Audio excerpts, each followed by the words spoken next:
Picture this. It's the year 1325. You read a girl of 12, maybe 13, living in some muddy little village.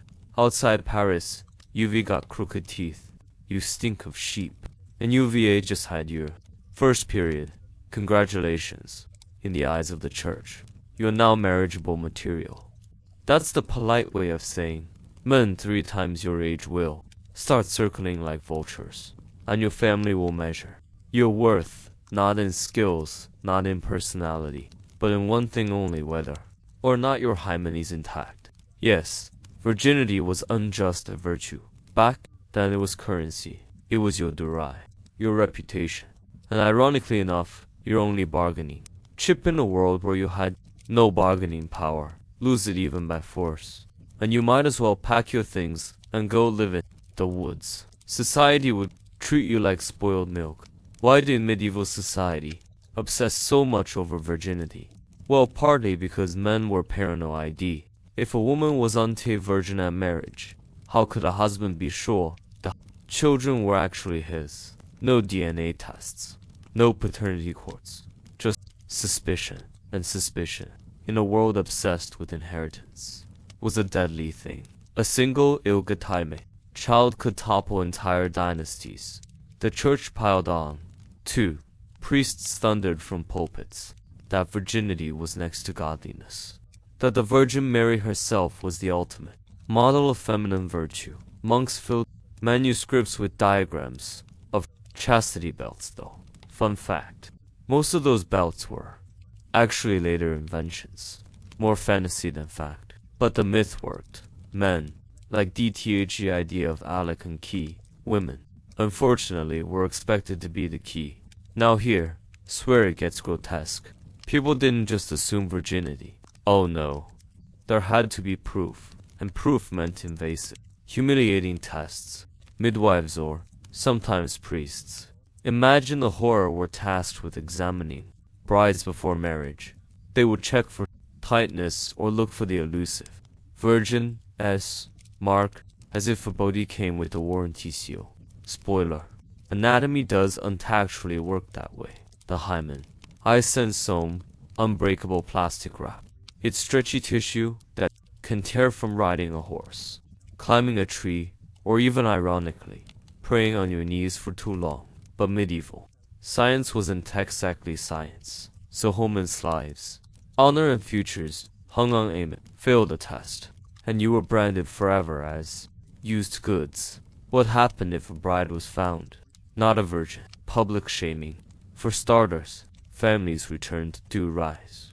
Marriages collapsed. In some towns, women were literally paraded naked to the streets with signs branding them. For Nicatrix, others faced worse: whippings, exile, or being forced into prostitution, because no one would marry them. One particularly dark case comes from 14th century London. A woman accused of losing her virginity outside marriage was dragged into a public square, stripped, and whipped until she collapsed. The irony: her attacker, the man who actually assaulted her, faced little more than a fine. Because in medieval law, rape was not a crime against the woman. It was a crime against her father's property.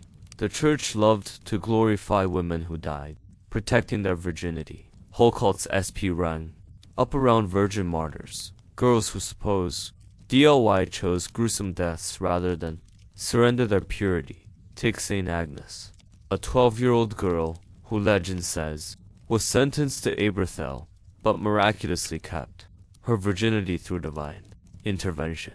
The message was clear. It was better to die horribly than to live with a tarnished reputation. Think about that. Better to be tortured, mutilated, even executed, than to be known as a woman who had sex. Virginity was unjust social expectation. It was weaponized, and of course, behind every moral crusade, there's Smony. Virgin daughters were marriage, gold mines. Annabelman could secure alliances, castles, and titles by offering up his untouched daughter. As O'Bride families bartered daughters like cattle, negotiating higher due rise if the girl came with the prized guarantee of virginity. In contrast, widows women who had already done the deed were considered damaged goods, even if their husbands died honorably in battle.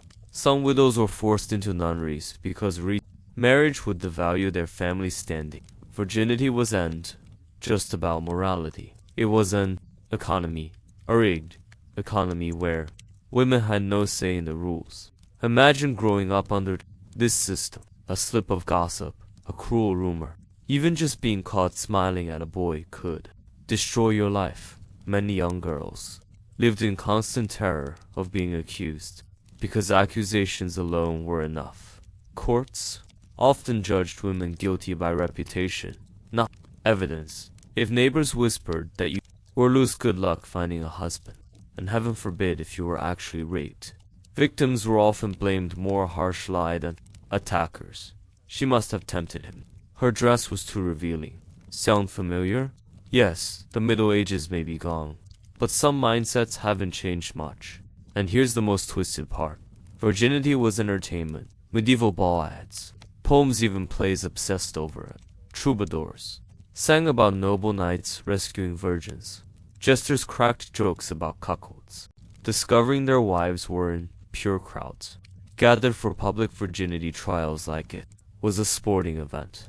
It was unjust women as suffering. It was the audience's amusement. So in short, in medieval Europe, virginity was just a personal matter. It was religion, politics, economy, entertainment, and public spectacle, all rolled into one grotesque package. And the people who paid the price were girls barely old enough to understand what was happening to them. Imagine walking into a 16th century pharmacy.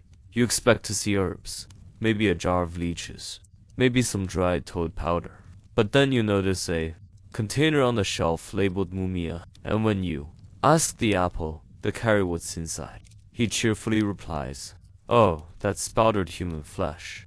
We prescribe it for headaches, stomach problems, and occasional dizziness."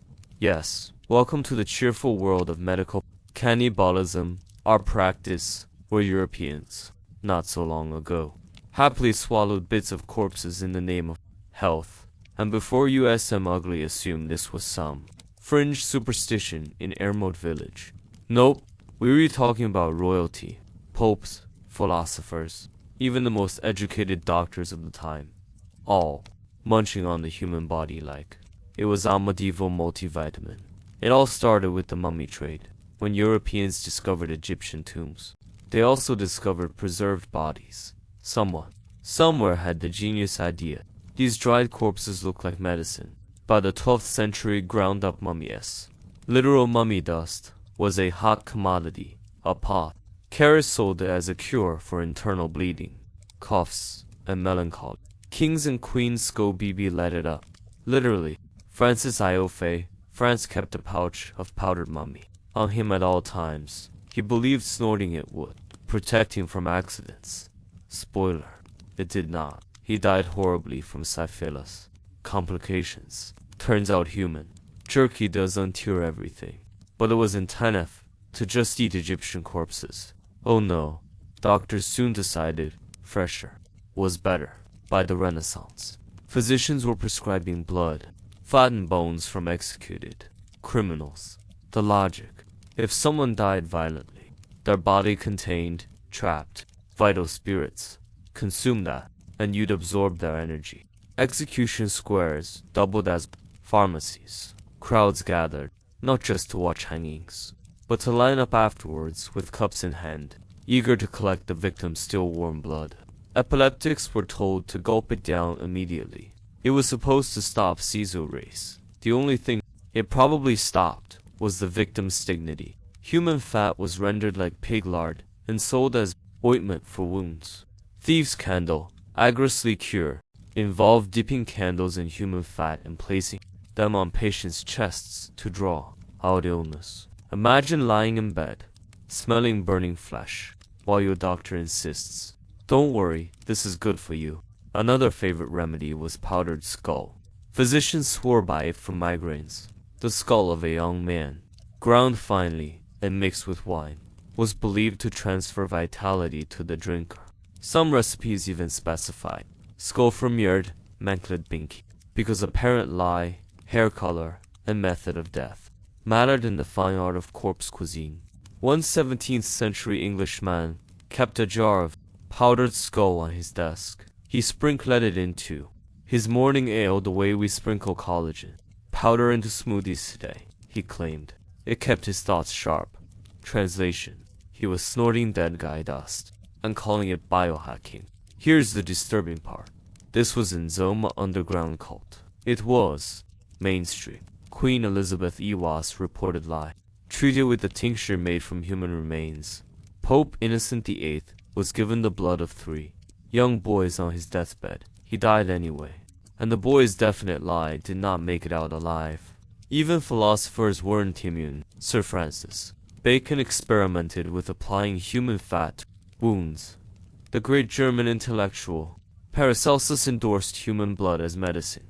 These warrant talks on the street, they were the scientific elite of their day. Partly it was the doctrine of, like cures, like if your head hurt, eat skull. If your blood was weak, drink blood. If your muscles ached, rub on human fat. The body was seen as a source of mystical energies. Transfer those energies, and you could heal. The other reason, money corpses were a booming business. Grave robbers made fortunes digging up bodies and selling them to apothecaries. Egyptian mummies were looted and shipped by the boatload to Europe. When demand outstripped supply, merchants simply faked it so me mummy.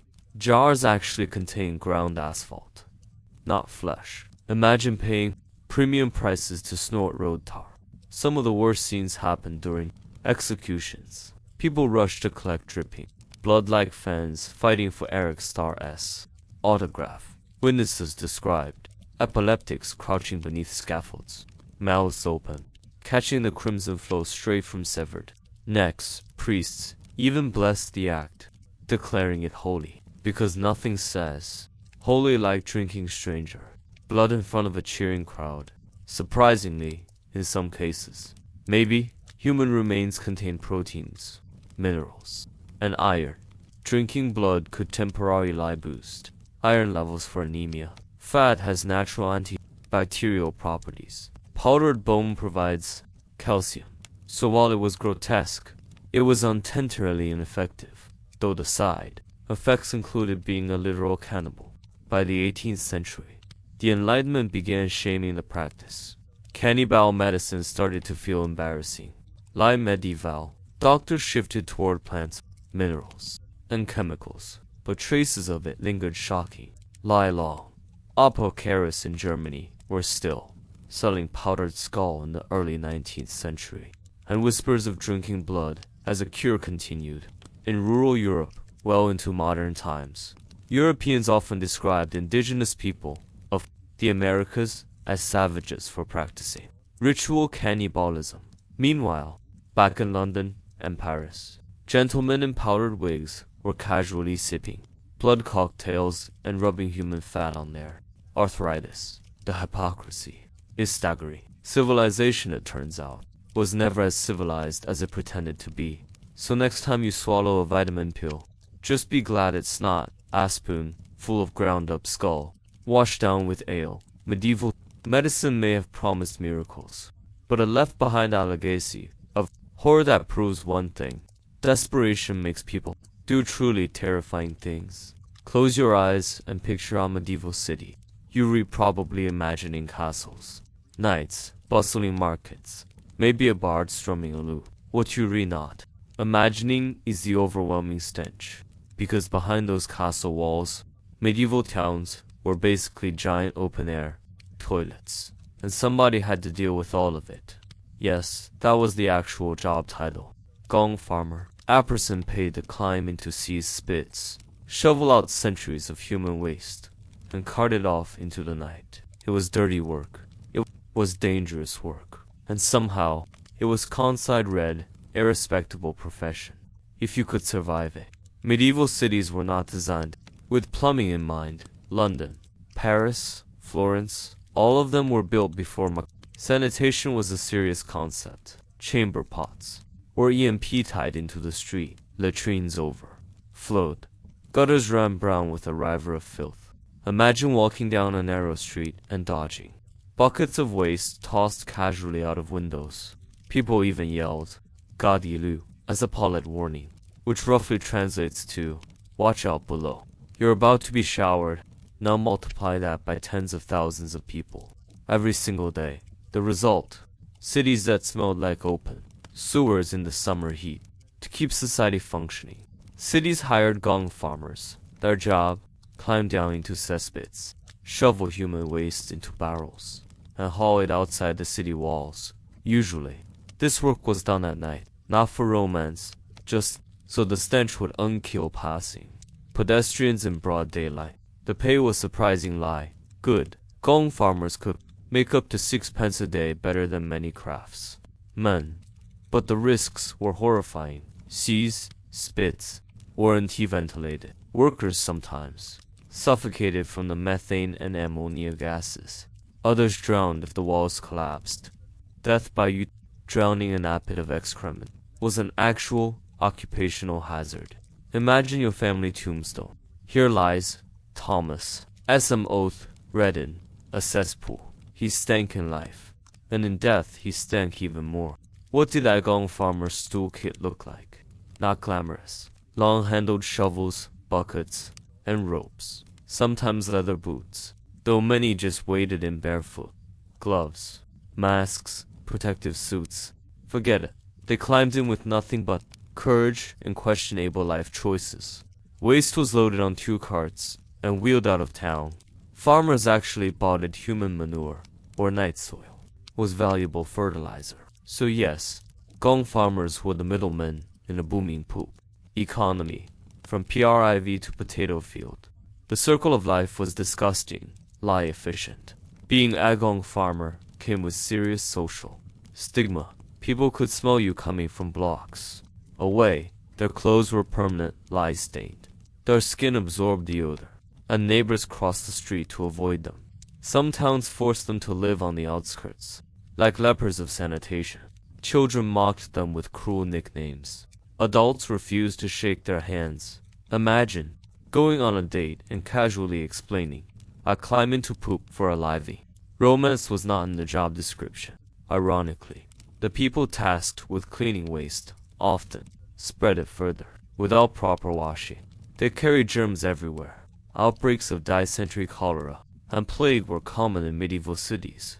Gong farmers were walking petri dishes, distributing pathogens along with manure.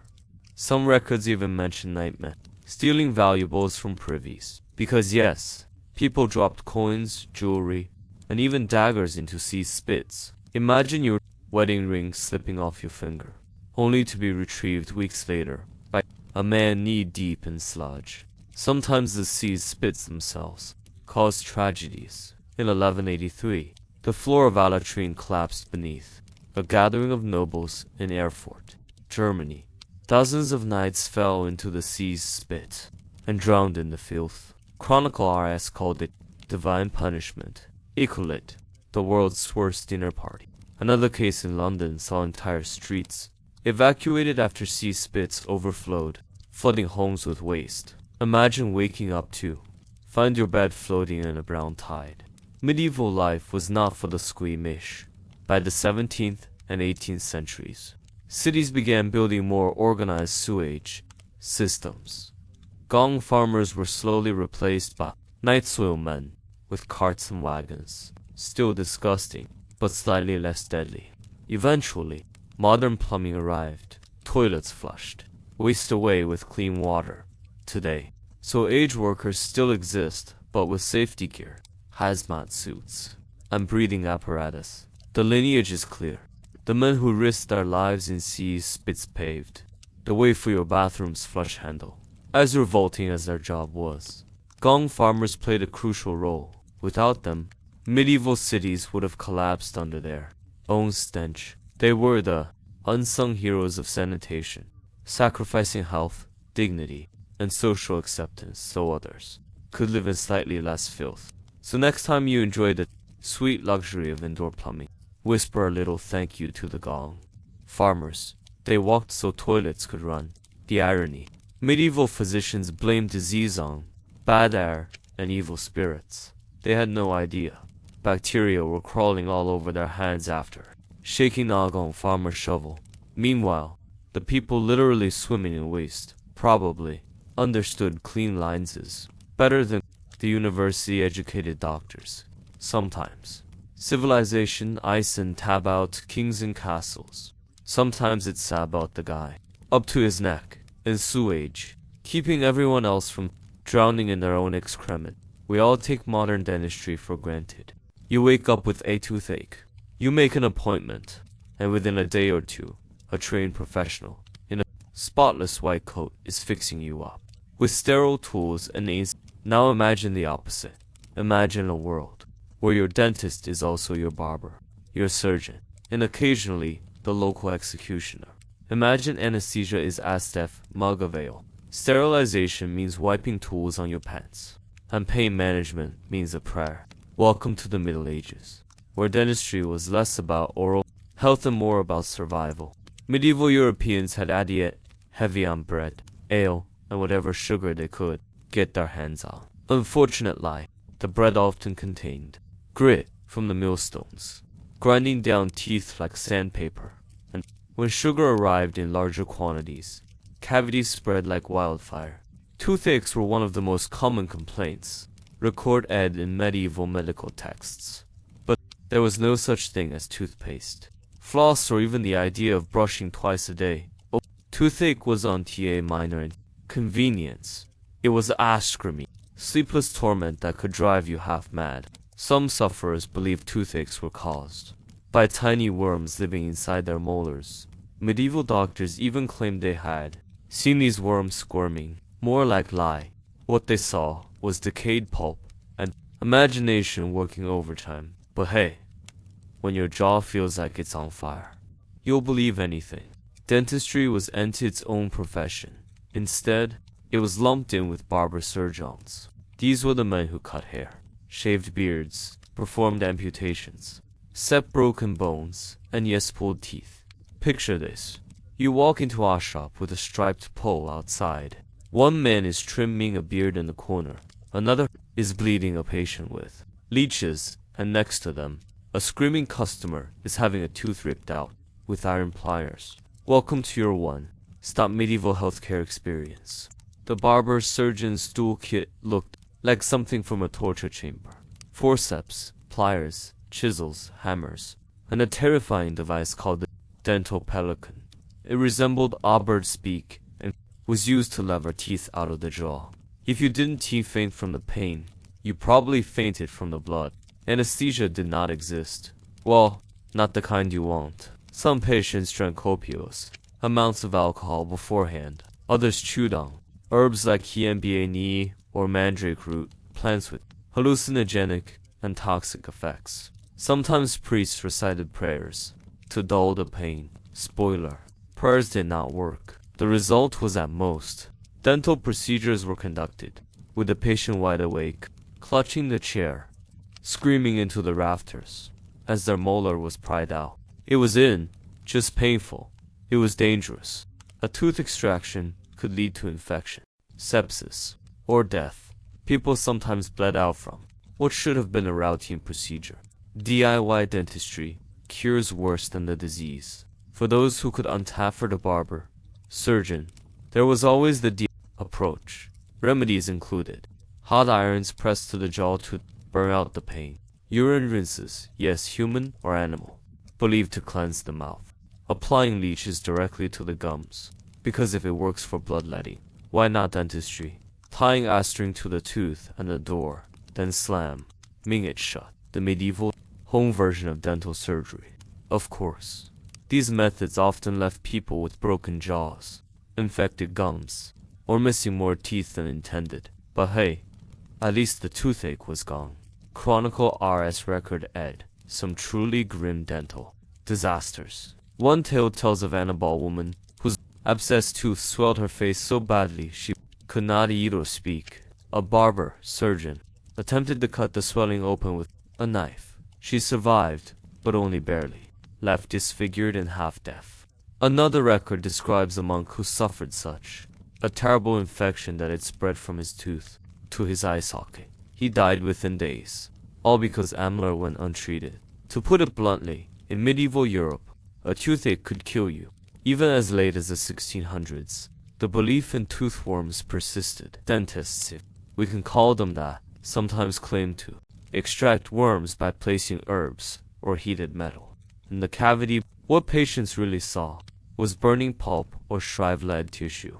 But the legend of the worm lived on. Some quacks even traveled town to town, performing public toothworm extractions for cheering crowds. Imagine watching a layman pull out a rotting piece of tooth and declaring, "Behold the worm," while waving it in the air like a magician with Arabic. Yes, dental work was sometimes done on stage.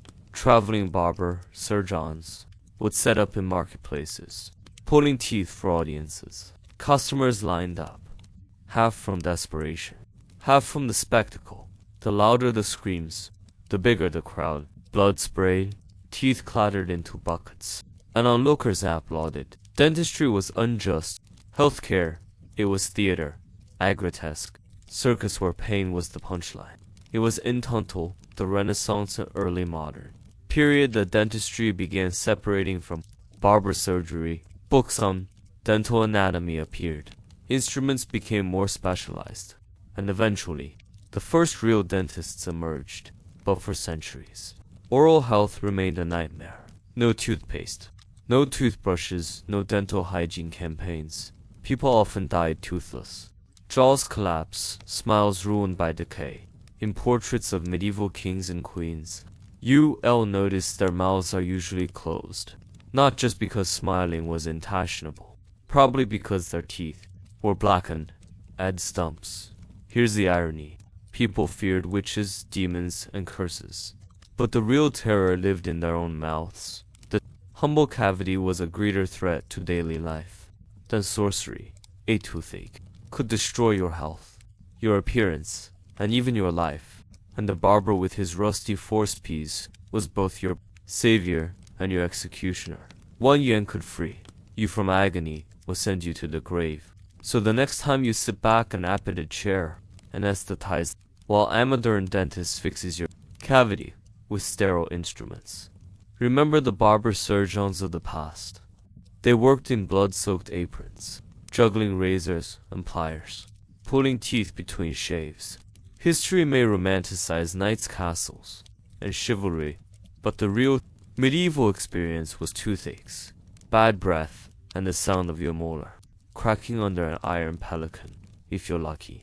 You'll never know what it feels like to be both haircut customer and dental victim in the same afternoon, but somewhere in the twisted comedy of history, a barber with a bloody smile is laughing. When you picture the Middle Ages, you'll probably imagine castles, knights, and gists, but the most realistic image is darker. Streets piled with corpses, church bells tolling endlessly, and figures in long black robes with bird-like ached masks drifting through the fog, like characters from a horror film. These were the plague doctors, and despite the drama of their outfits, they weren't saviors. In fact, they were more like grim mascots of death. The 14th century was going about its usual business: wars, famines, executions, when the Black Death decided to make an entrance. Arriving in Europe around 1347, it swept through cities with terrifying speed. People would wake up feeling fine, and by sunset their lean pH nodes were swollen. Their bodies were covered in black boils, and they were coughing blood. By morning, they were often dead. Historians estimate the plague killed 1/3 to 1/2 of Europe's population. Entire villages vanished. Cities lost so many people that wolves wandered the empty streets. It was just an epidemic. It was the apocalypse. Faced with this nightmare, city officials hired plague doctors to tend the sick, record the dead, and offer some semblance of medical care. Most weren't heaven-trained physicians. Some were young, desperate, or simply out of other career options. To protect themselves, they wore an outfit straight out of Agathic fever dream, a long waxed robe meant to keep out miasma, the poisonous air people believed caused disease, leather gloves, and boots, because if the air didn't kill you, maybe touching the sick would. A wide-brimmed hat, not stylish, just part of the uniform. The famous beaked masks stuffed with herbs, flowers, and vinegar-soaked sponges. The idea was that sweet smells would filter out deadly miasma. In reality, the beak was useless against Yersinia pestis, the actual bacterium responsible, but it did make plague doctors look like ominous crows circling over dying humanity. Being a plague doctor was not glamorous. The pay was terrible, the work was terrifying, and the life expectancy was short. Many doctors died after only a few weeks on the job. Treat the sick, which meant bleeding them, burning herbs, or applying poultices of onions, crushed emeralds, or live chickens. Yes, people strapped chickens to buboes in hopes the bird would absorb the disease, record the deaths because someone had to count the bodies. Even as carts piled high with corpses rolled through the streets, perform autopsies often in mass graves, with rats scurrying around. Imagine your career counselor telling you, "Good news, we found a job where you'll work in rotting neighborhoods, dressed like a bird, surrounded by plague victims. Also, everyone hates you." Interested. Plague doctors were walking catalogs of pseudoscience, treatments included bloodletting, because nothing says heal faster, like losing more blood when you're already dying. Poultices of butter and garlic, because your corpse should at least smell tasty. Emerald powder drinks. Rich patients literally drank crushed gemstones, because if the plague didn't kill you, kidney failure would. Human excrement salves. Yes, smearing poop on buboes was a recommended treatment. Unsurprising lie. Patients did not recover. Carrying charms or magical amulets, because nothing wards off bacteria like a piece of paper with Latin scribbles. The plague doctor's best medical advice usually boiled down to, "Don't trereth. Dan, touch anyone, pray. And if you feel a swelling in your armpit, good luck." The streets during plague years were like scenes from a horror movie. Entire families died inside their homes, doors nailed shut to contain infection. Gravediggers worked until they collapsed, throwing thousands of bodies into mass pits. Plague doctors trudged through this nightmare daily. Neighbors spat at them, calling them angels of death. Some even believed the doctors spread the disease, since they always appeared where people died. In a way, the people weren't wrong. Plague doctors carried fleas on their clothes, unknowing lies spreading infection from house to house the very men hired to stop. The plague sometimes made it worse. Here's the thing. The beak didn't actually save anyone, but it did serve a purpose. Fear. When a plague doctor entered a home, everyone instantly knew death was near. Their outfits screamed doom. Families often broke down, weeping the moment the masked figure appeared. In that sense, plague doctors weren't healers. They were harbingers. The mask was theater. It gave the illusion of control, as if science or superstition was doing something. In reality, it was just a costume for a grim pageant. Some people miraculously survived the plague, leading to bizarre theories. Maybe it was because they avoided garlic. Maybe it was because they whipped themselves in religious processions. Maybe it was because they carried a dead frog in their pocket. Yes, this was tried. In truth, survival was often random genetics, luck, or isolation. But medieval people wanted reasons, so they created them, piling superstition on top of tragedy. Plague doctors sometimes capitalized on this, selling remedies. On the side, a pouch of herbs here, a protective charm there. If the patient lived, the doctor was praised. If the patient died, well, everyone was dying anyway. It's hard to overstate how bleak things were, and yet there's a kind of black comedy in it. Imagine a town where half the population is dead, and the only professional left is Eamon and Albert, mask-waving herbs and strapping live chickens to your groin. If history is tragedy plus time, then medieval plague medicine is dark comedy plus a law track of screaming. The Black Death eventually burned out, but plagues returned again and again for centuries. The beaked costume, persisted into the 17th century, by which point it was more ceremonial than practical. Today, the image of the plague doctor survives in art, Halloween costumes, and horror games. It's iconic, absurd, and terrifying all at once. I remember that our ancestors lived in a world where death was so close that even medicine dressed like acro. The plague doctor didn't cure the sick, didn't save lives, and didn't understand germs, but as a symbol, they endure. They were the medieval embodiment of human desperation, the need to do something, even if it was completely useless. So the next time you see that eerie baked mask, remember, it was introduction. It was page entry A. Desperate attempt to put a costume on catastrophe. And in the middle of the screams, the stench, and the endless tolling of church bells, a man in a bird mask shuffled by, reminding everyone that death was always close, and hope was always absurd. When you think of medieval castles and cities, you probably imagine banners waving, knights clashing, and maidens singing. What you should imagine is the stench, because the Middle Ages didn't just give us curiosities and cathedrals, it gave us some of the worst bathroom practices in human history. Let's start with the basics. Most medieval homes had no bathrooms. If you lived in a city, your toilet was a wooden bucket, a ceramic pot, or just the nearest corner. These were politely called chamber pots. But let's be honest, they were portable poop bowls.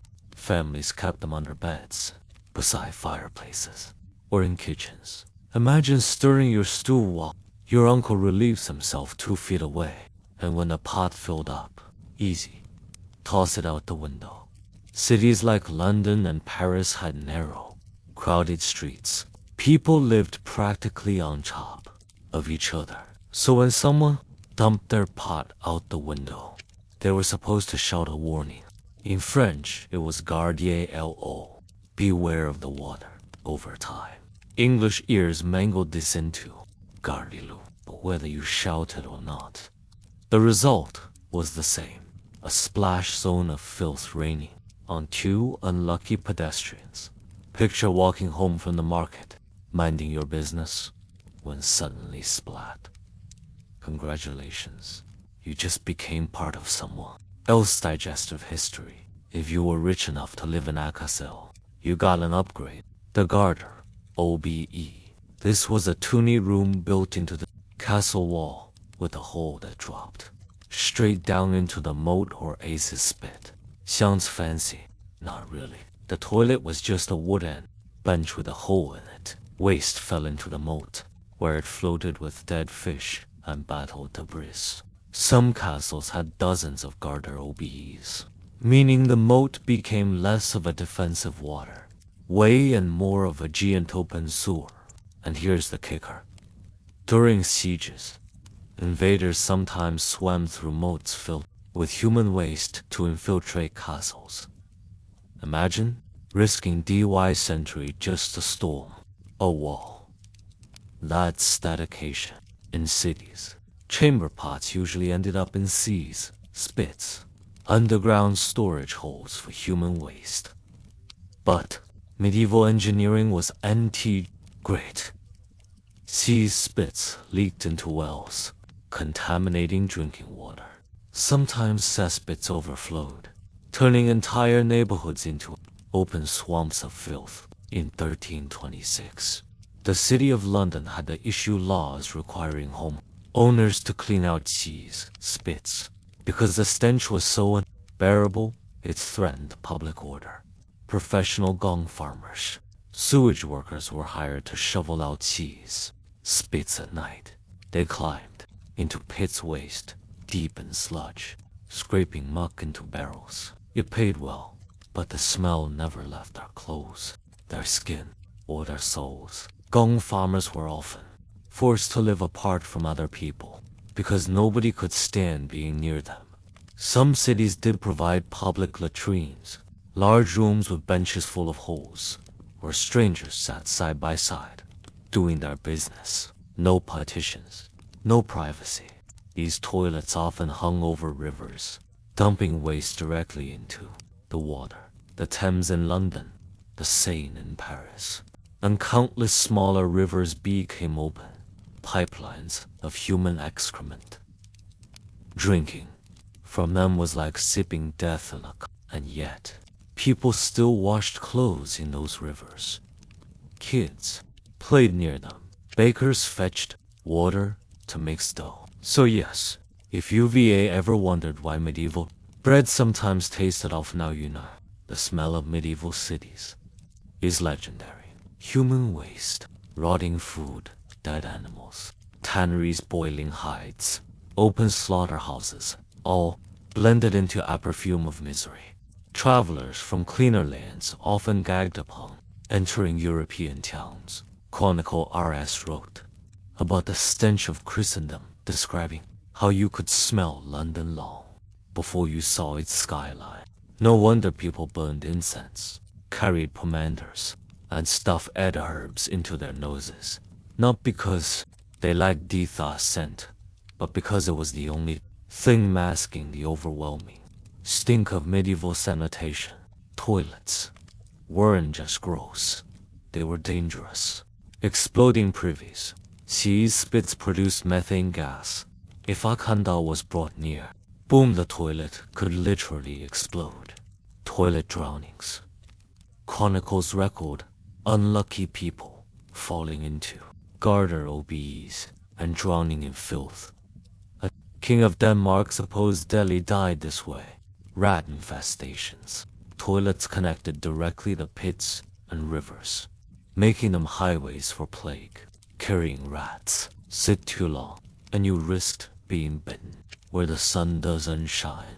In other words, using the bathroom in medieval times was unjust, unsanitary. It was a gamble with your life. When no chamber pot or PRIV was available, people improvised. Fields, alleys, stairwells, and even churches were fair game.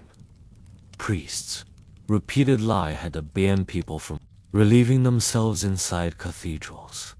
During festivals, crowds would gather, eat, drink, and then simply relieve themselves wherever they stood. By morning, city squares were lakes of urine and dung. It snowed. Wonder outbreaks of dysentery and cholera spread like wildfire. It was until the 19th century that modern sewer systems replaced the chaos of medieval sanitation. For centuries, though Europeans lived, worked, and prayed surrounded by their own waste, and yet somehow civilization continued. Cathedrals rose, kingdoms fell, poems were written, all while people casually dumped chamber pots into the street. The medieval bathroom was unjust and private. Inconvenience. It shaped entire cities, influenced public health, and even determined the outcome of wars. Castles, with bad sanitation, became vulnerable. Cities, with overflowing seas, spits, collapsed into epidemics. If the Middle Ages taught us anything, it's this. A civilization is only as strong as its plumbing, and for centuries, Europe's plumbing was a wooden bucket and a hole in the ground. So next time you flush a toilet, take a moment to be grateful. Because in the Middle Ages, your bathroom break wasn't a relief, it was a horror story. When you get sick today, you go to a doctor, get antibiotics, and complain about the bill. In the Middle Ages, when you got sick, you had two options: bleed until you fainted, or pray until you died. Medicine was less about science and more about desperate guessing. Medieval medicine was built on the idea of the four humors: blood, phlegm, yellow bile, and black bile. If you had too much or too little of one, you got sick. Too much blood, you were hot-tempered. Too much phlegm, lazy. Too much yellow bile, angry. Too much black bile, depressed. Doctors thought balance could be restored by removing the excess humor. How? With knives, leeches, vomit-inducing herbs, or purges that sent you running to the nearest St. Baguette. If you had a headache instead of Tylenol, you might get a prescription for bleed the arm until weakness sets in. And people paid good money for this. Leeches were the medical superstars of the era. Physicians believed sucking out blood could cure everything from fever to toothache. Patients would sit in a chair while a doctor placed slimy worms on their skin. The leeches gorged themselves until they swelled like little black sausages, then fell off. Congratulations, you are now pale, dizzy, and possibly still sick. But leeches weren't just medical tools. They were a business. Monasteries farmed them. Nobles collected them. And entire trade networks existed for shipping jars of leeches across Europe. In a world without antibiotics, slimy bloodsuckers were the close street thing to a miracle cure. Medieval doctors didn't just poke you with leeches, they consulted the stars. Astrology guided medical treatment. Got a stomachache. The moon might be in the wrong house of Saturn. Feeling dizzy. Blame Mercury. Physicians carried star charts and treated patients based on celestial alignments. If your horoscope was unlucky, well, so was your survival. And then there was urine diagnosis. Doctors loved to examine jars of pee. They doled it up to the light, swirl it, and announce things like, your liver is too moist, or your kidneys are melancholy. Medieval people believed urine color, smell, and even taste revealed health. Yes, some doctors actually tasted it. Imagine training for years in medicine, only to swirl a cup of warm urine like a fine wine. If you had migraines, seizures, or heard voices, one popular cure was trepanning, drilling a hole into your skull. The theory was that evil spirits caused disease, and letting them escape through a hole would heal you. Surgeons used crude drills, chisels, or even sharp knives to cut into bone. Patients sometimes survived because skulls can heal over time. Others simply added their bones to the surgeon's growing collection of failures. And if you died, at least the evil spirits left your body. Doctors were expensive. So many people visited barber surgeons. Yes, your local barber not only cut hair but also pulled teeth, set broken bones, and sawed off infected limbs. The barber's thread and white striped pole comes from this tradition. The red symbolized blood, the white bandages. Customers sometimes left with a fresh shave and one fewer leg. Barber surgeons worked fast, no anesthesia. Just a wooden stick to bite and maybe a sip of ale. Infection was common. But hey, at least the haircut was decent. When the Black Death swept across Europe, plague doctors became infamous. They wore long coats, gloves, and masks shaped like bird beaks filled with herbs. The idea was that sweet smells would protect them from bad air. Of course, this didn't work. Plague doctors still died in droves, but their terrifying outfits left such an impression that centuries later, the beaked mask is still one of the most iconic symbols of medieval medicine. For many, the best doctor was God. People prayed to saints, bought holy relics, or went on pilgrimages to healing shrines. Churches sold vials of holy water, bones of saints, or pieces of cloth supposed to touch Ed by miracles. Whether these worked or not, they gave patients hope and gave the church a steady income. If your sickness didn't kill you, the pilgrimage might. Long journeys exposed the sick to starvation, bandits, or more diseases. But hey, at least you died trying. Medieval Europe was full of wandering quacks selling miracle potions. Snake oil, ground up toads, or powdered mummies were common cures. One recipe recommended mixing wine with ground pearls for stomach pain. Another suggested roasted hedgehog for baldness. Still another swore that rubbing a dead puppy on your chest cured pneumonia. Desperate people tried anything, and if it didn't work, the cellar was usually long gone before anyone noticed. Given the state of medieval medicine, you might wonder how anyone lived past childhood. The truth is, many didn't. Infant mortality was brutal, and plagues wiped out whole towns. But some people did survive, thanks to sheer luck, strong immune systems, and natural remedies that actually helped. Honey, garlic, and certain herbs had antibacterial properties. Warm baths sometimes improved health, but these successes were accidental, not scientific. It was until the Renaissance and beyond that. Medicine slowly moved from astrology and leeches towards something resembling science. Medieval medicine was a mix of superstition, experimentation, and outright torture. Doctors drilled skulls, barbers hacked limbs, and astrologers read your pee like a crystal ball. And yet this chaotic system kept people alive long enough to build cathedrals, write epics, and invent the printing press.